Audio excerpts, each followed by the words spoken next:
আজকে ঈদের দ্বিতীয় দিন বসুন্ধরা স্টার সিনেপ্লেক্সে আছি। এই আপনারা জানেন যে এই বছরও আসলে এই কোরবানির ঈদেও সর্বমোট ৮টি সিনেমা আসলে দেশের প্রেক্ষাগৃহে মুক্তি পেয়েছে। সেই ধারাবাহিকতা আজকে ঈদের দ্বিতীয় দিন কিন্তু হলগুলোতে আমরা দর্শকদের উপচে পড়া ভিড় দেখেছি। আমি যদি একটু দেখানোর চেষ্টা করি, আমার ঠিক পেছনটাতে যদি আপনারা দেখেন যে টিকিটের জন্য আসলে লম্বা লাইন আমরা দেখছি, সেই এর পাশাপাশি আমরা দেখেছি যে এখানে আসলে যে সিনেমায় যারা অভিনয় করেছেন তারাও কিন্তু এই হলগুলোতে আসেন, দর্শকদের সাথে তাদের যে রিয়েকশন সেটি তারা দেখার চেষ্টা করছেন। এর পাশাপাশি আমি যদি জানিয়ে রাখি যে গতকাল আসলে যে সিনেমাগুলো মুক্তি পেয়েছে সে এই বসুন্ধরা স্টার সিনেপ্লেক্সে শাকিব খানের ডালিউড সুপারস্টার শাকিব খানের রকস্টার, আরিফিন শুভ বিদ্যা সিনেমা মিমের মালিক সিনেমার পাশাপাশি রোহিত সিনেমা চলছে, এর পাশাপাশি পিনিক বুবলি আদরাজের পিনিক চলছে।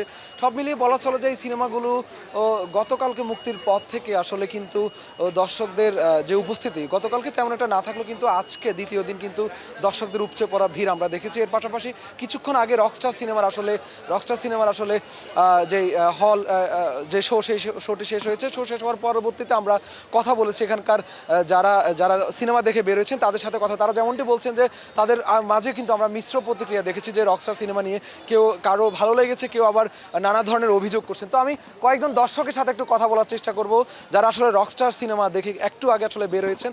আপু, আমরা দেখছিলাম যে কিছুক্ষণ আগে আসলে রকস্টার সিনেমাটি দেখে বের হয়েছেন, আপনি কেমন লেগেছে সিনেমা, কি বলবেন? Mr. Noodles, amazing taste.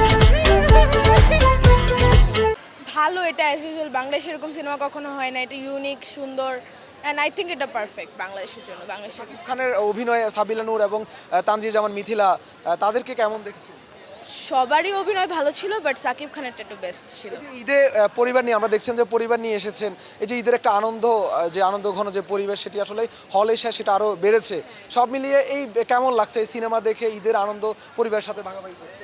অনেক ভালো, লাইক এরকম একটা ফ্যামিলি টাইম দেওয়া উচিত সবাইকে। অ্যান্ড হ্যাঁ, ওই যে ফ্যামিলি নিয়ে আসছি, সুন্দর অনেক। যেমনটি আসলে বলছিলেন যে সিনেমাগুলো আসলে বিগত বছরগুলোর মতো এবারও যে সিনেমা মুক্তি পেয়েছে সেই সিনেমাগুলো দেখতে কিন্তু যে হলে যে দর্শকদের যে ভিড় সেটি তারা তারা এই সিনেমা দেখতে এসে তারা কিন্তু বলছেন যে তারা আসলে এই যে পরিবারের সাথে সিনেমা দেখতে এসে কিন্তু তাদের যে আনন্দ ঘন যে পরিবেশ সেটি সৃষ্টি হয়েছে, এর পাশাপাশি তারা আসলে বেশ উপভোগ করছে সেই বিষয়টি কিন্তু তারা বলছেন। সব মিলিয়ে আমি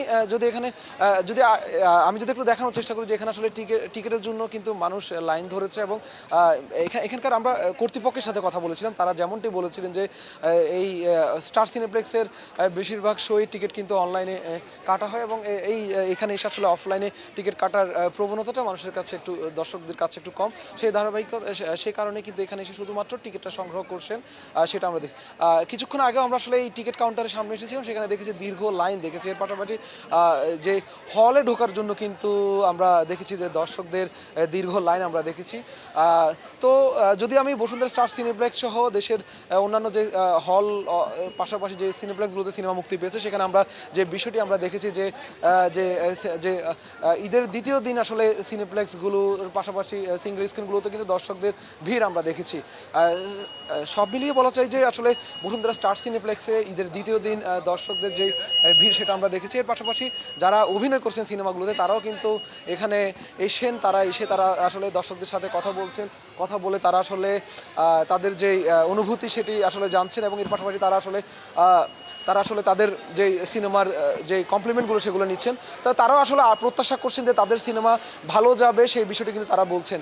এর পাশাপাশি তারা প্রত্যাশা করছেন যে যত দিন যাবে তত আসলে দর্শকদের ভিড় বাড়বে, সেটি বলছেন। কেননা কোরবানির ঈদে কিন্তু আসলে পশু কাটাকাটির বিষয় নিয়ে কিন্তু আসলে সাধারণ মানুষ কিন্তু ব্যস্ত থাকে, সেহেতু আসলে যখনই তারা একটু আসলে ফ্রি সময় তাদের হাতে হয় তখনই তারা কিন্তু আসলে সিনেমা দেখতে হলগুলোতে ভিড় করেন।